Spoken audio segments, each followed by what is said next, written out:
Oh, you know it. You love it. It's become one of our favorite moments of the week when we take our In Transit segment, turn it over to you, and turn CJAD into a courthouse. Every week at this time, we take your calls with your stories about heading into court, usually because you ended up with a ticket, whether it's a parking ticket or you're driving along and then you see those red and blue lights, you get pulled over and you get dinged with a ticket. So 514-790-0800.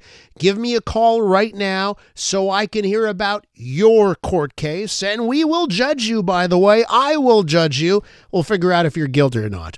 I'm really excited about this week because we're turning the tables a bit to start off traffic court. We're actually going to speak to someone that took the city of Montreal to court. Now, get a load of this. The number of motorists asking to be compensated by the city of Montreal because of damage caused by potholes is on pace to reach a record this year. Over 1,000 complaints have been filed since the beginning of the year, resulting in over $20,000 of repaid damages by the city. Now let's go to one Montreal resident with their story of a lawsuit and finally a repair of a pothole in NDG that dates back to 2021. Francesco Alessi is on the line. Francesco, thanks for coming on the show. My pleasure. My pleasure. So I love this because you said enough is enough here, and you ended up taking the city to court. Why don't you tell our listeners about the saga? Well, there was a pothole that had been there for quite a while, and when there were trucks passing by, anyway, I hit the pothole, and both tires on the driver's side were finished. Oh, boy. It was a brand new car. The car wasn't maybe a month old. What kind of car? What kind of car, Francesco? It was a Mercedes. Oh, this story gets worse. Okay, beautiful car, tires ruined. Tell me more. So the car was towed to the dealer, and because I couldn't drive it. And I contacted the city of Montreal, and they said, well, just fill in a claim. I sent the claim and very quickly got a response saying the city's not responsible. And what they do is they will quote a section of the municipal bylaws saying that the Montreal is not responsible for any damages caused the tires, the rims, and what have you. Yeah. And I responded by saying, yes, I saw that section, but there's also another section of the law that says that the section you're alluding to does not apply if there's negligence. And in this particular case, the pothole's been there for years. So you had a case of negligence against the city. Exactly. Great. So you go to court. So, I filed the documents to go to court. And when the town was put on notice, they put not one, not two, but rather 3 cones around the pothole. Yeah. And I took pictures of the pothole. I took pictures of the cone. And several months later, the cones were removed, and the pothole is still there. Oh, my God.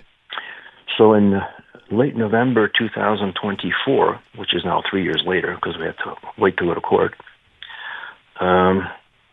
the judge ruled in my favor. Bravo. And as I was speaking with the representative of the city of Montreal for the payment, I said, by the way, the pothole is still not fixed. And the response I got was, well, call 311 and speak with them. Oh my God. Like it's your job still. Yeah. So it's unfortunate. At the beginning of the show, you're saying that the volume of claims is very high, but the number of people that are hitting potholes and damaging their cars is exponentially higher. Yeah. Because people don't have time, they don't have the resources, or they don't have the energy. Of course. So the city's getting away with it. Francesco, so at the end of the day, how much was the city forced to pay you? $2,000 and something. That covered everything that you had to put out? Yes. It did. Yeah. Okay. Francesco, listen, thanks for joining our show. Well, the one thing I would say tell me more. To your listeners, the last thing I would say, and what I've learned from this, if you on your regular route, there are potholes, call 311, report it. Take the name of the person with whom you're reporting it, and document it. Yeah. Because if God forbid, when the road is wet, it's very hard to see where these potholes are. Totally. So if you happen to then hit that same pothole, Now you have a case. You actually advised the city by calling 311 on a specific date, and actually what you should also do is take a picture of it. Yeah. And now you have the date you call them with the picture of the pothole. And that's the case of negligence that you're outlining you before, go. right? You've And proved there the negligence if you've called them before and they still haven't fixed it. And I can understand you can't fix it. You don't have time. Well, at least put a cone. Advise people so people can avoid. What would be great, as I'm thinking here, Francesco, as I listen to you, is like if somebody develops, we're a tech city, somebody develops an app where we can self-report these. And then we have proof that these potholes were there for days or weeks or months before people hit them and hurt their cars, or damage their cars, I should say. You have my name and number. I want to sign up if you start the app. Very good. I'm with you. Hey, Francesco, thanks for fighting the good fight. Really appreciate your time. My pleasure. Stay well. Francesco Alessi, he fought the city and he won. Still time to get on the docket for this week's edition of Traffic Court. If you recently got a ticket, I do want to hear about it. If you've got an epic story of a ticket you received maybe a year ago or more, you can always give me a call, 514-790-0800.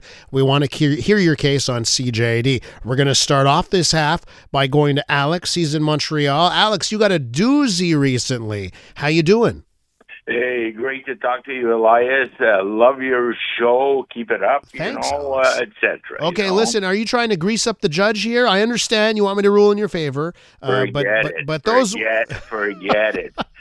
So about a year and a half ago, opening date for walleye. I take off from Montreal to Saint-Étienne. Okay, you said opening day for walleye. This sounds like some lingo I'm not used to, but you're talking about like fishing, right? Exactly. The season opens around May or June or something like that. Okay. Anyway, so I take off from Montreal at 4:00 in the morning because I am eager to meet my buddy in Saint-Étienne, but he doesn't wake up till 6. So I'm driving. It's only an hour drive, so I'm driving slowly, and I'm on the 40, and I'm approaching that Île-aux-Torts bridge. Yes. I'm driving, like I said, slowly. I pass 3 huge 40-foot semis, and I get on the bridge, and all of a sudden it's super dark.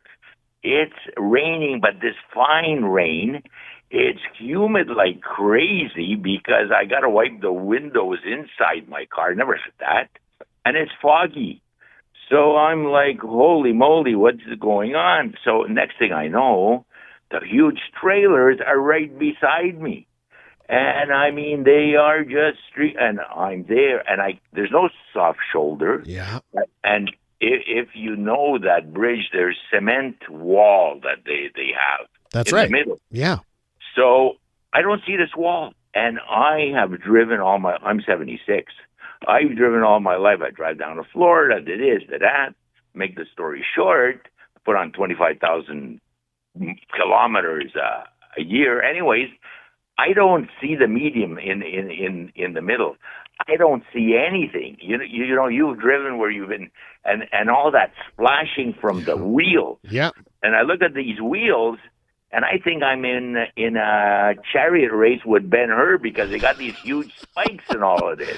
Alex? What are you driving here? What's the car that you got up against these semis? I'm driving a Lexus SUV. Okay. So I'm thinking I'm a millimeter from the wall. So what are you going to do? I've never been so scared once before, but I won't tell you that. Yeah. Anyways, I am scared. So what do? You press on the gas and you zoom under that predicament, Yeah. Anyways, so guess what happens? Because it's a work zone, it's 70, I get a ticket, $495, For how much? $495. 500. Okay, almost $500. Gotcha. Yeah. So then I figured, you know what? I'm going to go to court. I'm going to cry on somebody's shoulder. Okay. So a year and a half later, I go to court. It's in Valleyfield. I show up. My goodness. The courthouse, it's spectacular. It's all in glass. It's modern. It's space. So guess what I'm thinking? I guess I'm going to lose. Because somebody paid for that. Those $500 tickets pay for that glass. Yeah, for sure. Yeah. And by chance, about 3 days before, I meet some truck drivers in Huntington, because my buddy Dennis lives in Huntington, and tell them the story, and they go, you know, Alex, you're going to lose. Next thing, you're 76, they're going to take away your license. You're going to have to go and redo your license, Yeah. you know, forget it. So I'm thinking, these guys, they know what they're talking about, you know. Anyways, I went. So I did my spiel. I told him I was 76, and I only have one speeding ticket all my life. Did you mention the walleye, Alex? Did you say, hey, I was going to get some walleyes? I did. Okay. I mentioned everything. I even mentioned that at 7 years old, I was driving a tractor. At 9 years old, I was on the highway with the tractor and the baler. And at 11 years old, I was driving a car. And Alex, I only have one speeding ticket in Canada. Alex, was part of your wish, like you were going to tell the judge so many details, he would find you not guilty just to get you to stop talking? That's worked before. That's worked before. That worked before. Did it work this time, Alex? Well, you know, then I say, you know, at 4 o'clock in the morning, it's a work zone. I didn't see any workers, you know. Yeah. So anyways, what happened to finish this story is they turned around, he looked at me, and he said, yeah, I guess there's nobody working there. Yeah. How about if we fine you $45? Well, I almost jumped over the desk and kissed the judge because that's a good story. You know? So he brought it down to 45. Yeah. Oh, that's well worth your time, Alex. That'll pay for a lot of walleyes. And especially all the naysayers that were going to say I was going to lose, you know. Alex, great story, man. Thanks for calling, and good to see you got out of a $495 whopper on the Illitorrent Bridge. I'm Dylan Playfair. And I'm Tyler Smith. We're putting loneliness in the penalty box by talking to some of our favorite athletes about the importance of friendship. This is Bromance. Bromance is brought to you by Charm Diamond Centers, proudly Canadian-owned and operated. Charm has been part of your love stories and bromances for over 50 years. And you can find Bromance on the iHeartRadio network or wherever you get your podcasts.